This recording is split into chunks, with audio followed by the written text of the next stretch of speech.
জীবনে সুখে থাকলেও আল্লাহকে ডাকতে হবে, দুঃখে থাকলেও আল্লাহকে ডাকতে হবে, ভালো থাকলেও আল্লাহকে ডাকতে হবে, খারাপ থাকলেও আল্লাহকে ডাকতে হবে।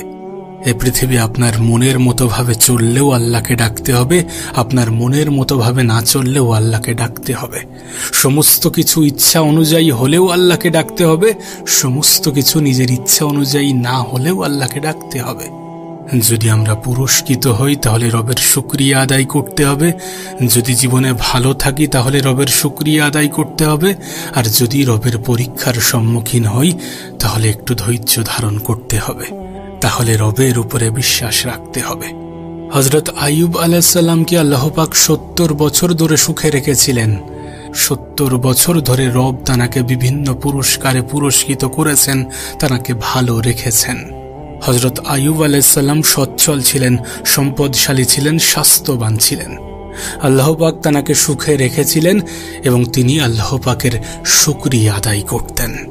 এরপর আল্লাহর কি মনে হলো যে আইয়ুব আলাইহিস সালামকে তো অনেকদিন সুখে রাখা হয়েছে, এবার একটু দুঃখে রাখা যাক। তানাকে 18 বছর ধরে অসুস্থতায় ফেলেছেন। না তানার স্ত্রীরা কাছে আছে, না সম্পদ আছে, না অর্থ আছে, না আত্মীয় স্বজন আছে, না খোঁজ নেওয়ার মতো মানুষ আছে। এমন দুঃখের দিনও আল্লাহ পাক আইয়ুব আলাইহিস সালামকে দেখিয়েছেন। 18 বছর পরে যখন তিনি সুস্থ হলেন তখন আল্লাহ পাককে তিনি প্রশ্ন করেন যে আল্লাহ, আমি না হয় সহ্য করে গেলাম আপনি যা যা আমার জীবনে দিলেন, কিন্তু এই সমস্ত কিছু করে আপনি কি বা মজা পেলেন? আমি না হয় কষ্ট পেলাম, আপনি কি মজাটা পেলেন? তখন মহান রব্বুল আলামিন বলেন যে আইয়ুব, তুমি গত ৭০ বছর ধরে আমার যে শুকরিয়া আদায় করেছো তাতে যে মজা আমি পেয়েছি, গত 18 বছর ধরে তুমি যে শুকরিয়া আদায় করছো তার থেকে অনেক বেশি মজা পেয়েছি। তোমার গত ৭০ বছরের থেকে তোমার গত 18 বছরের ব্যবহার আচরণে আমি আরো বেশি মুগ্ধ হয়েছি, আরো বেশি শান্তি পেয়েছি, আরো বেশি আনন্দ পেয়েছি। কারণ যখন থাকে তখন তো সবাই শুকরিয়া আদায় করে, বঞ্চিত হওয়ার পরে কতজন মানুষ শুকরিয়া আদায় করতে পারে? সুস্থ অবস্থায় তো সবাই রবের প্রশংসায় লিপ্ত হয়, কিন্তু মানুষ কতটা তার খারাপ সময়ে রবের প্রশংসা করে, কতটা তার অসুস্থতার সময়ে রবের প্রশংসা করে। সহজ মুহূর্তে, সহজ সময়গুলোতে তো সবাই ধৈর্য ধরতে পারে, কিন্তু কঠিন সময়, কঠিন মুহূর্তে কতজনই বা ধৈর্য ধরতে পারে? আসলে আমরা আমাদের ভালো সময়গুলোতে, সহজ সময়গুলোতে রবের শুকরিয়া আদায় করলে, রবের প্রশংসা করলে, রবের প্রতি খুশি হলে রব যতটা না খুশি হয় তার থেকে অনেক বেশি খুশি হয় যখন আমরা আমাদের খারাপ সময়, খারাপ মুহূর্ত, কঠিন মুহূর্তগুলোতে রবের শুকরিয়া আদায় করি, রবের ধন্যবাদ জ্ঞাপন করি, রবের প্রতি বিশ্বাস না হারিয়ে তানার উপরে আস্থা, আশা রাখি এবং তানার উপরে সমস্ত কিছু ছেড়ে দিয়ে আমরা আমাদের তরফ থেকে চেষ্টা চালাই। তিনি তো আমাদেরকে পরীক্ষা করেন, কখনো কখনো বিপদ দিয়ে, কখনো কখনো জানমালের ক্ষয়ক্ষতি দিয়ে, কখনো কখনো সম্পদের ক্ষয়ক্ষতি দিয়ে, এগুলো দিয়ে তিনি তো আমাদেরকে পরীক্ষা করেন। আর আমরা যখন হতাশ হয়ে পড়ি, আমরা যখন আমাদের রবকে প্রশ্নের উপরে প্রশ্ন করি, তখন কোথায় জানি না, কিভাবে জানি না রবকে কষ্ট দিয়ে ফেলি, আমাদের সৃষ্টিকর্তাকে কষ্ট দিয়ে ফেলি। আসলে আমাদের বলা উচিত যে রব, হে আমার রব, আপনি আমাকে যতটা দিয়েছেন তার জন্য আপনাকে কোটি কোটি শুকরিয়া। যতটুকু থেকে বঞ্চিত করেছেন আমি জানি সেগুলো আমার জন্য উপযুক্ত ছিল না, আমি জানি সেগুলো আমার জন্য উপযুক্ত নয়, সেই জন্যই তো আপনি আমাকে বঞ্চিত করেছেন। এগুলো বলা উচিত আমাদের রবকে, কারণ সত্যি তো তিনিই তো সর্বশ্রেষ্ঠ পরিকল্পনাকারী। আমাদের চাহিদা, আমাদের ইচ্ছা, আমাদের আকাঙ্ক্ষার সাথে রবের পরিকল্পনার মিল নাও থাকতে পারে, কিন্তু তার মানে এটা নয় যে তিনি উত্তম পরিকল্পনাকারী নন। নিঃসন্দেহে তিনি সর্বশ্রেষ্ঠ পরিকল্পনাকারী।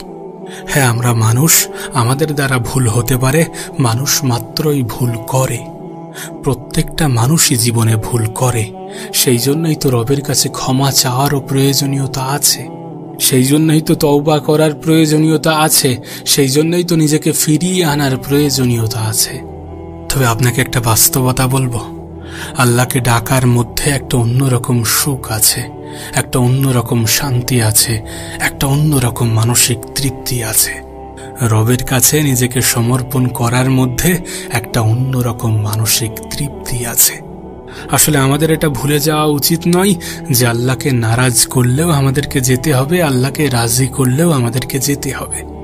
আল্লাহকে নারাজ করলে ক্ষতিটা আমাদের, আর আল্লাহকে রাজি করলে ফায়দাটা আমাদের।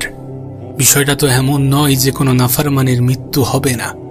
নাফরমানেরও মৃত্যু হয়, জুয়াখোরেরও মৃত্যু হয়, গাঁজাখোরেরও মৃত্যু হয়, বিড়িখোরেরও মৃত্যু হয়, সবার মৃত্যু হবে। আমরা কেউই এ পৃথিবীর চিরস্থায়ী সদস্য নই। আজ আছি, কাল থাকবো না। একটা সময় পরে এ পৃথিবী থেকে চলে যেতেই হবে। সুদ খেয়ে, ঘুষ নিয়ে, সুদ দিয়ে হয়তোবা এই পৃথিবীতে কিছুদিন ভালো থাকা যাবে, কিন্তু তার পরবর্তী জীবন যে আমাদের জন্য অনেক বেশি কষ্টদায়ক হয়ে যাবে। নিজের আজকের দিনটাকে একটু রঙিন করার জন্য নিজের আগামী দিনগুলোকে তো বিসর্জন দেওয়া গ্রহণযোগ্য নয়, সঠিক নয়, উচিত নয়। তুমি তো ভবিষ্যৎ নিয়ে চিন্তা করো, তুমি তো ভবিষ্যৎ নিয়ে টেনশন করো, মন খারাপ করো। কোন ভবিষ্যৎকে নিয়ে ভাবো আর কোন ভবিষ্যৎকে অ্যাভয়েড করো। পৃথিবীর সব থেকে চিরন্তন ভবিষ্যৎ হচ্ছে মৃত্যু, চিরন্তন সত্য হচ্ছে মৃত্যু। আর মৃত্যুর পরবর্তী একটা জীবন আছে, যার পূর্বে একটা হিসাবের দিন আসবে, যেদিন সমস্ত কিছুর কৈফিয়ত দিতে হবে। আমরা কেউই এই দুনিয়ায় চিরস্থায়ী থাকতে পারবো না, তাই এমনভাবে জীবন কাটানো উচিত নয় যে আমরা কখনোই মরব না। মরতে আমাদেরকে হবেই। এ পৃথিবীর প্রত্যেকটা প্রাণী মৃত্যুর স্বাদ গ্রহণ করবে, আর আমি আপনি তার ব্যতিক্রম নই। তাই বলবো, পৃথিবীতে থেকে অনেক বেশি সম্পদের লোভ করতে যেও না। সম্পদের লোভে পড়ে নিজের পৃথিবীর জীবনটাকে এমনভাবে কাটিও না যে ভবিষ্যৎটা অনেক বেশি খারাপ, অনেক বেশি ধ্বংসের দিকে চলে যায়।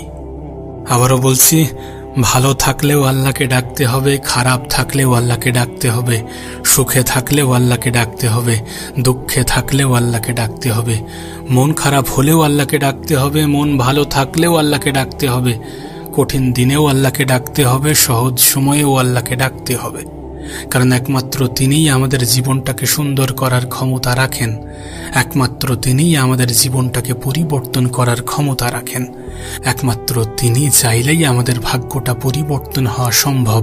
একমাত্র তিনি চাইলেই আমাদের জীবনটা অনেক বেশি সুন্দরভাবে অতিক্রম হওয়া সম্ভব।